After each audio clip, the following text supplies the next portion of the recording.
आज ये मैं बयान करना चाहता हूँ, इसलिए तरजीहात का तयन भी बहुत ज़रूरी है। हमें कहाँ पैसा खर्च करना चाहिए, किन लोगों की सोबत में रहना चाहिए, अहले सुन्नत में किस चीज़ की कमी है और वो चीज़ रीढ़ की हड्डी की हैसियत रखती है, यहाँ पे हमें पैसा खर्च करना चाहिए। ये शऊर की बेदारी इंतहाई ज़रूरी है, वरना आप ऐसी खेल कूद करते रहेंगे, तबाही तबाही तबाही। तो अब ज़रा ये कुछ आयात सूरतुल आराफ की मैं आपकी खिदमत में जिक्र करता हूँ, फिर इस पर इंशाअल्लाह हम बयान और फिर इस पर ख़त्म करेंगे। ये आयत नंबर 12 से स्टार्ट होगा 11 तक। अल्लाह ताला ने आदम अलैहिस्सलाम की तख्लीक का वाक़या जिक्र फरमाया, फिर उससे थोड़ा सा आगे क्या मामला हुआ था इसको गौर से सुने। आप पहले भी सुन चुके हैं लेकिन फिर सुने और इससे हम नतीजा मुरतब करते हैं। अल्लाह ताला ने फरमाया कि वलक़द खलक़नाकुम, और ज़रूर बेशक हमने तुम्हें पैदा किया। ये नहीं फरमाया हमने आदम को पैदा किया, खलक़नाकुम, कुम जमा की है, यानी तुम सबको पैदा किया। मुराद ये है कि है आदम अलैहिस्सलाम मुराद, लेकिन एक आदम अलैहिस्सलाम पैदा फरमाए तो उनकी पुश्ते मुबारक में आगे तमाम नस्लों की इब्तिदा मौजूद थी। इसीलिए आपकी टेढ़ी पसली से फिर बीबी हव्वा को पैदा किया, फिर तवालुद तनासुल का सिलसिला हुआ और आप और मैं पैदा हुए। एक आदम की औलाद है, हम सब आपस में कजन्स हैं ना। इससे भी पता चला कि जी वो ये कौन है जी, मुंह भोली बहन, ये कौन है, मुंह भोली माँ। आपको कहने की ज़रूरत नहीं, बहन पहले ही है वो आपकी, क्योंकि एक आदम की औलाद है, सब कजन्स, हम कजन्स हैं ना आपस में। किसी न किसी की चचा की औलाद, कोई मामू की, कोई फुप्पा की, कोई ताया की बनेगी, इस तरह के हैं। तो आपके कहने से वो आपकी बहन नहीं बन जाएगी, अजनबी औरत से दूर रहना होगा। लेकिन अल्लाह ताला ने सबको मुखातब करके इरशाद फरमाया कि हमने तुम्हें पैदा किया, सुम्मा सव्वरनाकुम, फिर हमने तुम्हें सूरत बख्शी। पैदाइश का मामला ये हुआ कि अल्लाह ताला ने फरिश्ते से फरमाया पूरी रूए ज़मीन की मिट्टी जमा करो। वो हर जगह से मिट्टी लाया, सफ़ेद भी, काली भी, येलो कलर की, पीली और इस तरह मटियाली, ब्राउन। और फिर अल्लाह ताला ने फरमाया हमने उसको सूरत बख्शी, फरमाया इसका पुतला तैयार करो। आदम अलैहिस्सलाम का पुतला तैयार हो गया। फिर अल्लाह ताला ने अपनी तरफ से उसमें रूह फूंकी और आप एक जीते जागते इंसान बन गए। अल्लाह ताला का कमाल कुदरत आप देखिए। आज हम चैलेंज करते हैं तमाम वर्ल्ड के साइंसदानों को, एक मिट्टी का पुतला बनाओ और किसी तरह उसको गोश्त पोश के इंसान में बदल के बताओ। आप खामखा इन साइंसदानों से मुतासिर होते हैं, अंग्रेजों से मुतासिर। अंग्रेजों ने क्या बना, उड़ने वाली गाड़ी बना ली, आसमानों पे पहुंच रहा है अंग्रेज। अंग्रेज पहुंच रहा है, पहुंच नहीं रहा, अल्लाह पहुंचा रहा है। आज नई नई चीजें दरियाफ्त कर रहे हैं, भाई यहां पे ये मिला, आसमान पे ये है, इस सैयारे पे ये है। एक है दरियाफ्त करना और एक है उसको पैदा करना। बताएं, दरियाफ्त करना कमाल है कि पैदा करना?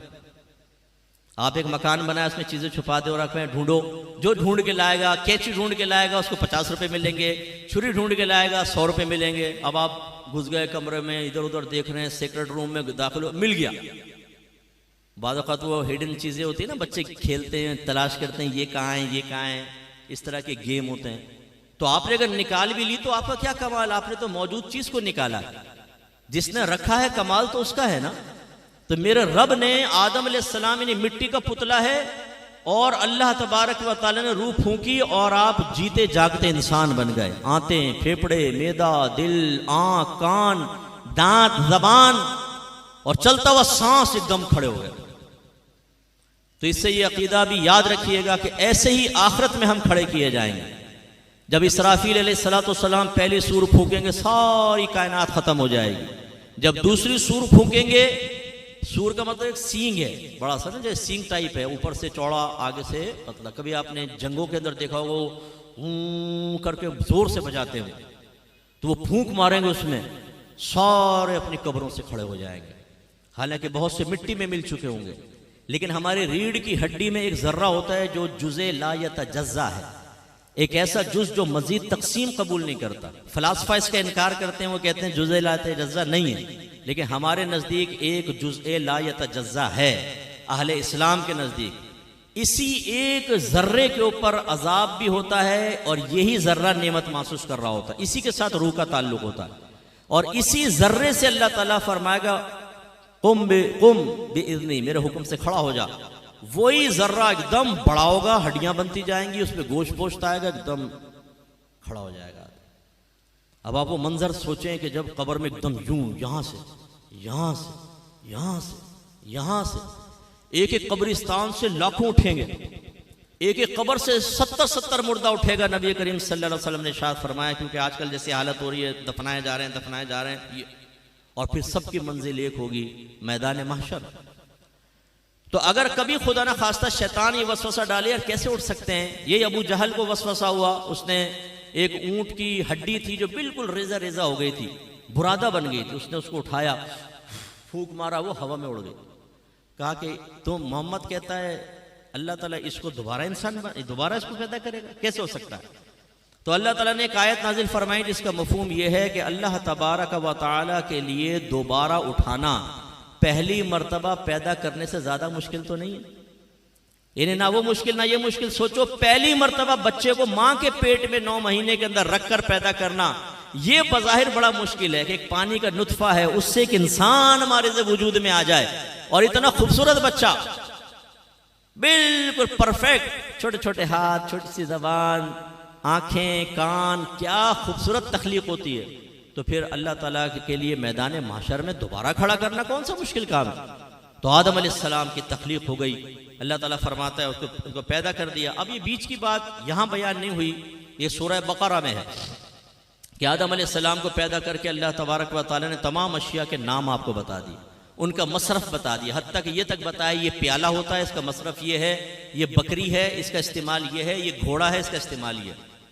इसके बाद फरिश्तों के सामने अल्लाह ताला ने इन तमाम अशिया को पेश किया और फरमाया कि बताओ ये क्या चीज़ें हैं। उन्होंने कहा ला इल्म लना इल्ला मा अल्लमतना, अल्लाह ताला हमें तो कोई इल्म नहीं, सिर्फ हम तो उतना ही जानते जितना तूने हमें सिखाया। फिर अल्लाह ताला ने फरमाया आदम इन्हें इन चीज़ों की खबर दीजिए। आदम अलैहिस्सलाम ने खबर दी। इस तरह अल्लाह ताला ने आदम अलैहिस्सलाम की इल्मी फजीलत और फौकियत उन सब पे जाहिर फरमा दी। आदम अलैहिस्सलाम के पास इबादत तो नहीं थी, अभी ज़ुहद व तक़वे का इजहार तो नहीं था, लेकिन आपके पास इल्म था। अल्लाह ने साबित फरमाया इनके पास इल्म ज्यादा है। तो जितने फरिश्ते इबादत गुजार थे, बमाए इबलीस जो जिन था, जिसका भी आगे जिक्र अल्लाह ने फरमाया, ये भी फरिश्तों के साथ था। किल्लत वक्त की बिना पे मैं उस तफसील में नहीं जाता कि ये कैसे वहां पर आ गया, लेकिन बहरहाल ये भी वहां मौजूद था। नबी करीम सल्लल्लाहु अलैहि वसल्लम ने इरशाद फरमाया कि इबलीस ने जमीन पर 80,000 बरस अल्लाह ताला की इबादत की थी। इसका मतलब इसकी तबई उम्र कितनी लंबी थी, 80,000 बरस। 80,000 बरस तो ये इबादत की उम्र है। उससे पहले पता नहीं कब पैदा किया अल्लाह ने इसको। इबादत गुजार सारे खड़े हुए हैं और आदम अलैहिस्सलाम साहिब इल्म साहिब तकवा एक तरफ खड़े हुए हैं। और जब फरिश्ते उन अशिया के नाम ना बता सके तो अल्लाह तबारक व तआला ने इस फजीलत की वजह से इन सब से कहा कि इनके सामने झुक जाओ। ताज़ीम इल्म का हुक्म हुआ।